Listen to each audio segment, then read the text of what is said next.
Brazilian BA guest. I have a very special guest today, someone that was very important to me as a person, and I believe for all of you that works with software engineering. This guy is Ivar Jacobson. Good morning, Ivar. Hello. I Very nice. believe it's good afternoon for you, right? Yeah, it is. Yeah, it's Yes. getting to tea time and the first glass of wine. Oh, that's great. Ivar, I do have a very good question for you today. The question is about something that I have reading some articles from you about some crazy things that are happening with methods. What are those crazy things? Yeah, as you know, I've been involved in the methods war for many years, and my method 20 years ago was called rational unified process. It was the most successful method around the world. It's not only mine, it was the one I advocated. We were a team of people developing it.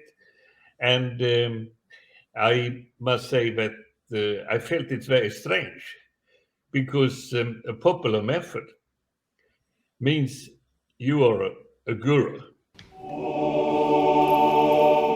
And I was asked to travel around the world and talk about this method. I was in Brazil many times. I was surprised of the interest that people gave not only to the method as such, but to the individual. I mean, you become quite like a hero, and it's about technology. And of course, the way we work is not very scientific. It's very much about who is the best salesperson, not the best technologist. Success of a method is 80% marketing, and the technology needs to be okay, at least. And in our case, it was, of course, very good, but marketing is very important. I didn't like it.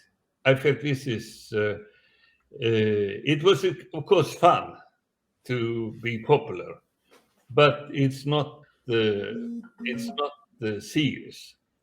So At that time, you were talking about the unified process, is that right? yes, And it's, UML. yeah, Yeah, and right. UML was related to UML was more CU stuff because it's just about modeling, whereas a method is about anything. You know, it's about social things as well as technical things.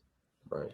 And when it comes to social things, it becomes very much more about great presentations and being able to sell ideas. It's marketing. It's still very important for methodology, but it became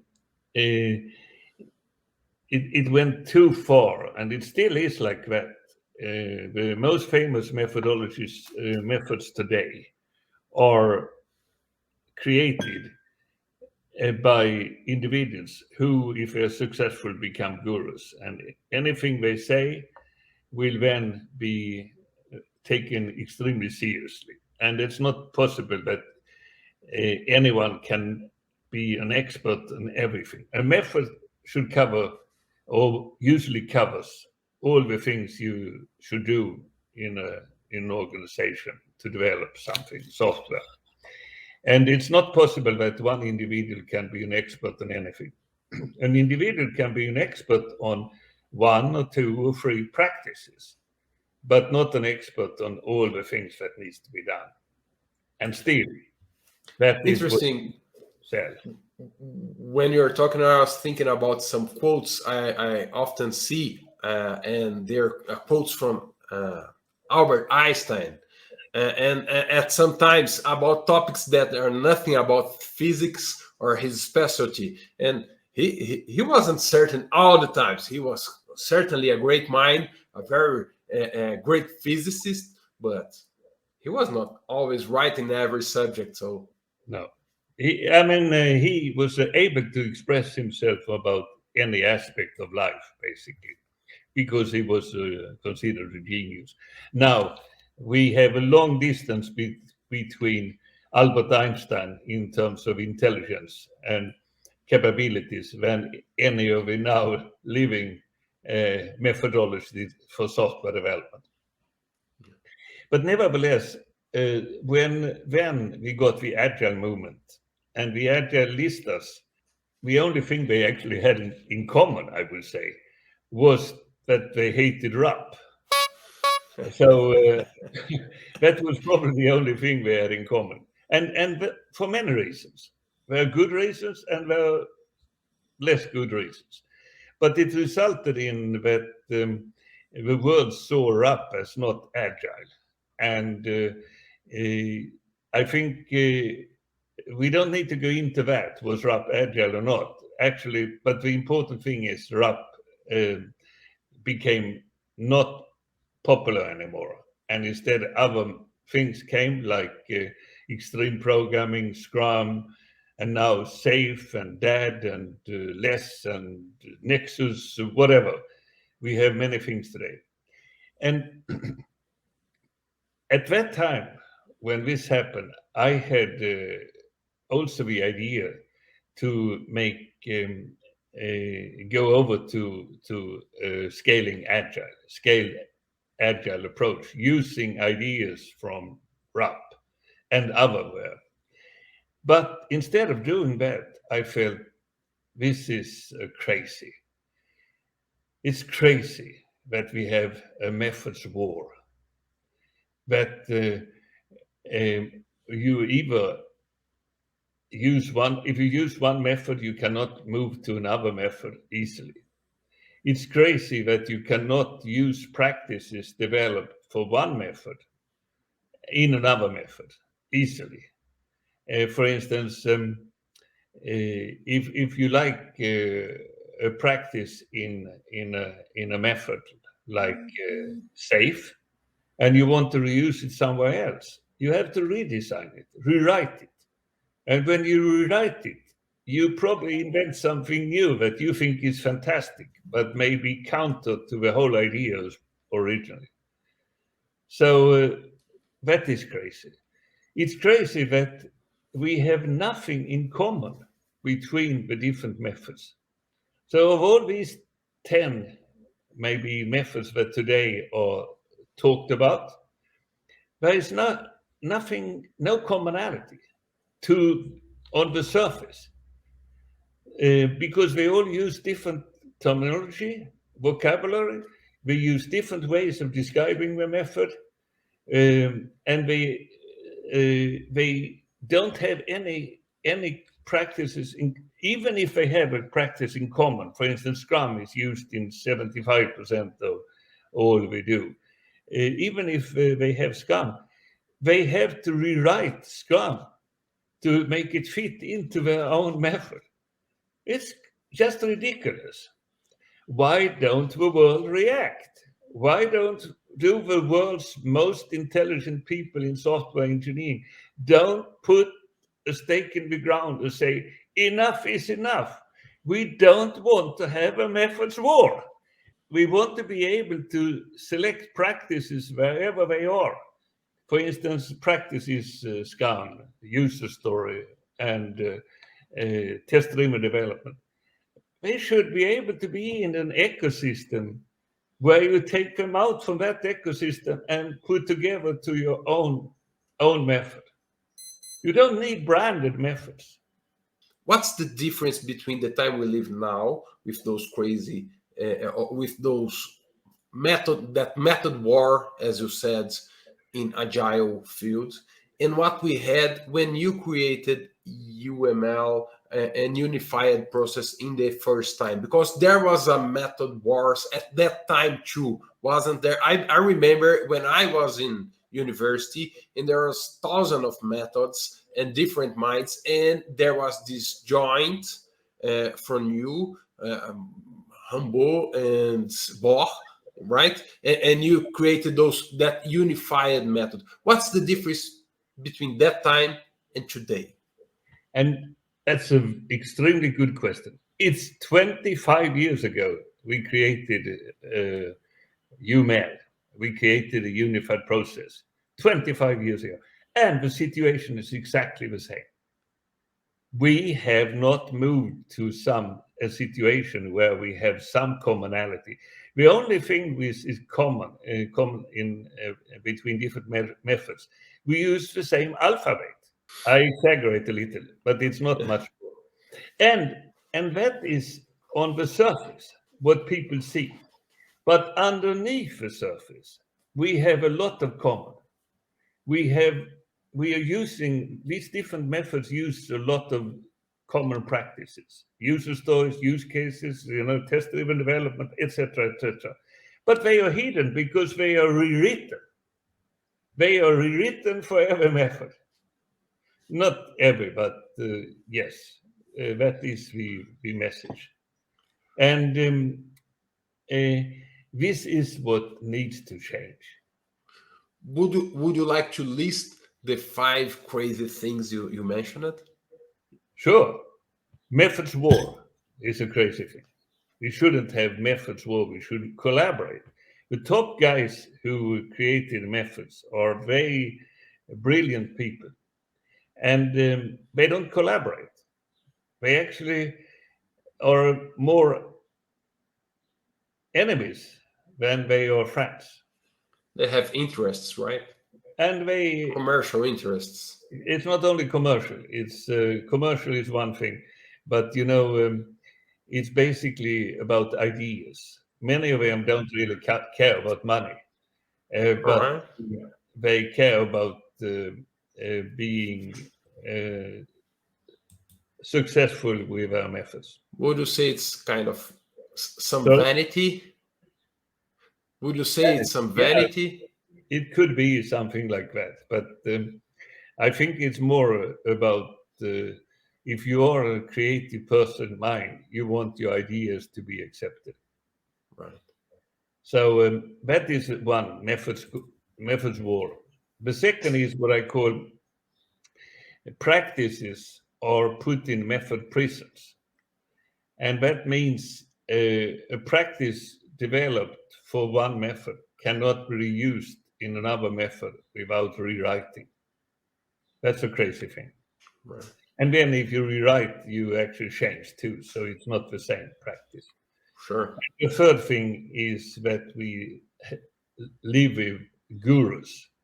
I mean, every successful method has become the founder become a guru, and guru status is something different from an expert status because a guru is a methodology salesperson primarily, and whereas an expert is more professional, less salesperson, more showing what really is available.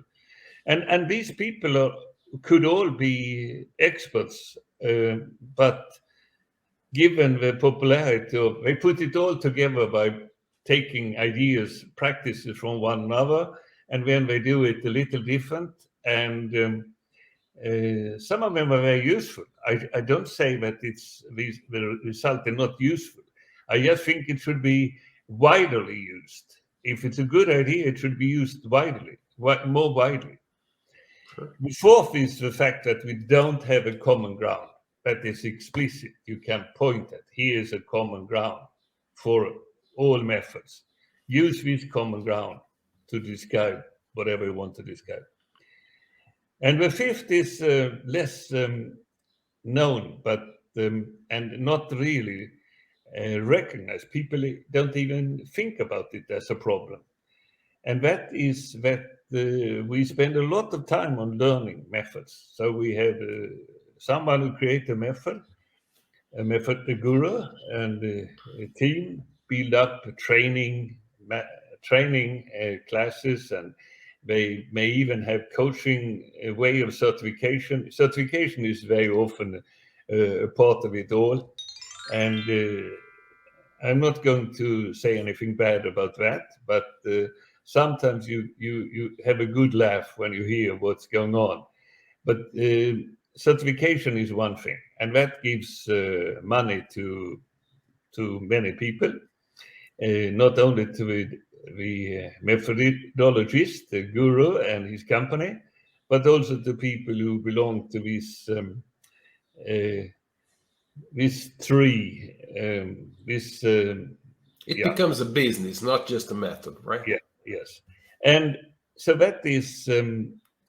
But the problem is, if they don't give much support for moving from learning to delivery. So once you have learned and you start to do something, there is no real support for doing than to hire consultants that can help you to do that. And that is, there are not enough consultants to help the world. And most of them I remember I used to say, there are lots of people who can spell to RUP, R-U-P, and then they go out and sell services. But these services are not really as valuable as the price they pay. So there are not enough consultants. And so we need to bridge this gap in another way than by using consultants. So I call it, this is the Achilles heel of method adoption. That needs to be bridged. Right. I saw some of her articles about that, and a call for the community to talk about those problems, those crazy things, and to try to find a solution for that as a community. Where can people find those articles, and where can people know more about the job that you are doing? So this is primarily articles I've written and published on LinkedIn. Yes, I will put the links here below this video, and so those that are seeing us right now can just click and go to that on LinkedIn and read those articles and participate on those discussions as well. Is that right, Ivar? Very huge discussions, lots of discussions, and there are close to thousands comments and on these articles, and not only my articles, but the consequences of it. There is actually a group on LinkedIn called the Crazy Things Group, where people can participate and develop their own ideas. I already joined the group, and it's a pleasure to be here. And it was a pleasure to have you here today, Ivar. Thank you so much. Thank you. Thank you.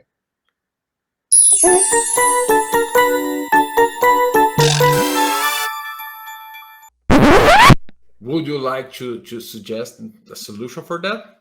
We have a solution, and Oh, that is what I've been working on 15 years.